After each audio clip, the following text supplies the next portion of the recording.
relocating to Disney on another snowy afternoon here in Western New York on the shores of Lake Ontario. Now, today I'm supposed to be in Florida enjoying the sunshine, and that didn't happen. And I'll explain that in just a moment.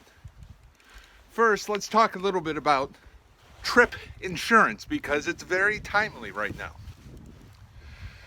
Whenever you go on a trip, you should spend just a little bit more and get the trip insurance just in case something unforeseen happens. I learned this lesson 5 or 6 years ago. I had a cancer diagnosis just before we were going to spend the summer in Florida, and nobody would refund our money. So things worked out. We made an emergency trip to Florida anyways. It wasn't ideal. So from that point forward, we get trip insurance every single time. And the trip insurance really isn't that expensive. Now on this particular trip, however, we're saving for the house. So, thinking about it a little bit, I said, let's save some money and not buy the trip insurance. We know we're gonna go. We know we wanna go. We're gonna make it happen. And we didn't buy the trip insurance. Huge mistake. Always get trip insurance. It's not that expensive, just do it. So, we show up at the airport Saturday morning because we're supposed to fly to Florida on Saturday. And there's a huge ice storm and our flight gets canceled. So we got it rebooked. We're rebooking it now. We're gonna fly out early Sunday morning. The plane takes off like at 6 a.m. We gotta get to the airport at 4 a.m. It's crazy, but we're gonna make it work. So we say, hey, let's get to bed early so we can get up early and get to the airport. After we go to bed, we get alerted that our Sunday flight is canceled. Now, kind of makes sense because the hub for Southwestern is shut down. The planes aren't in the right locations. So our plane isn't going to show up on time. In fact, they said the ice storm was going to continue in Baltimore until about 7 a.m. on Sunday, and our flight was 6 a.m. So, no flight.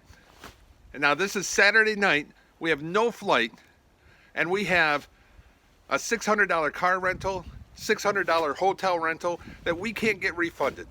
We got $1,200 there on the line. If we had trip insurance at that point, I would have just said, cancel it.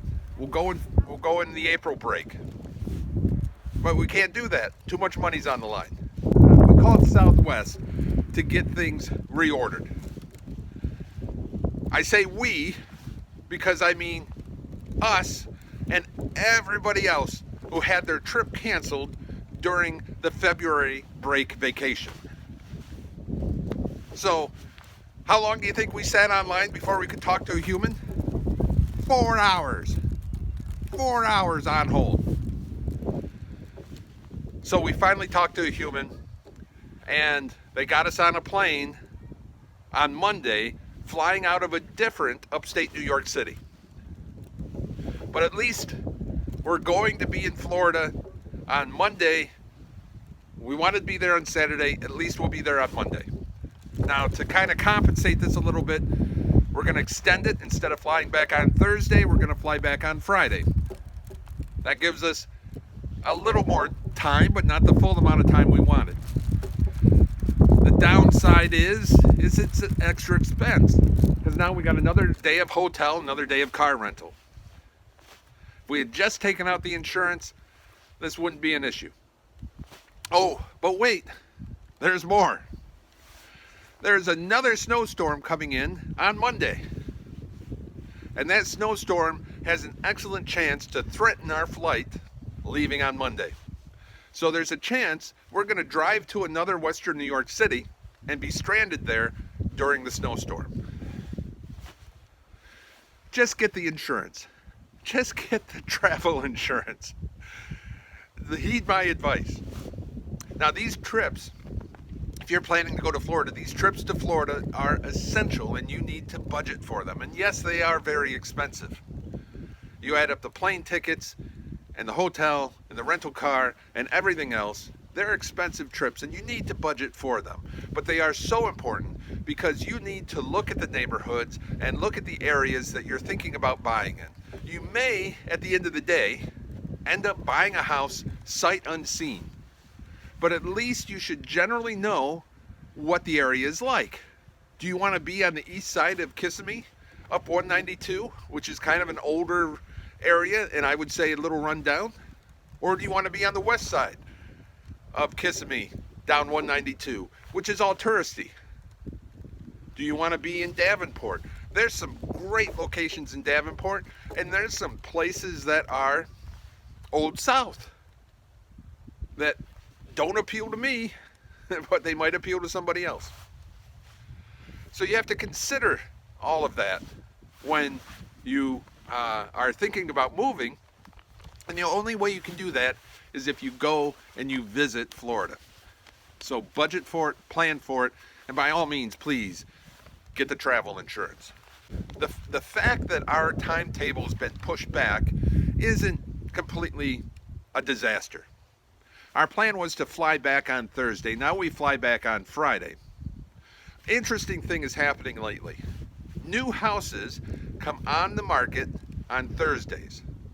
Now we are building in Florida, but we want to look at existing houses too, just in case there's a better deal. And those existing houses lately have been coming on the market on Thursdays. And we are now going to be there on a Thursday. So we'll be able to see some new houses coming on the market. If we see something we really like, we'll be able to move on it quickly. So that's a benefit to flying back on a Friday that we didn't previously have. So I changed position so you can see the lake a little bit better behind me. And right now it's about 10 degrees Fahrenheit with wind chill, which is around -10 Celsius. And that's it for today's update. Key message, remember the trip insurance. Okay, I don't know if the camera can pick this up or not, but if you look out there, you can see it snowing over top of the lake.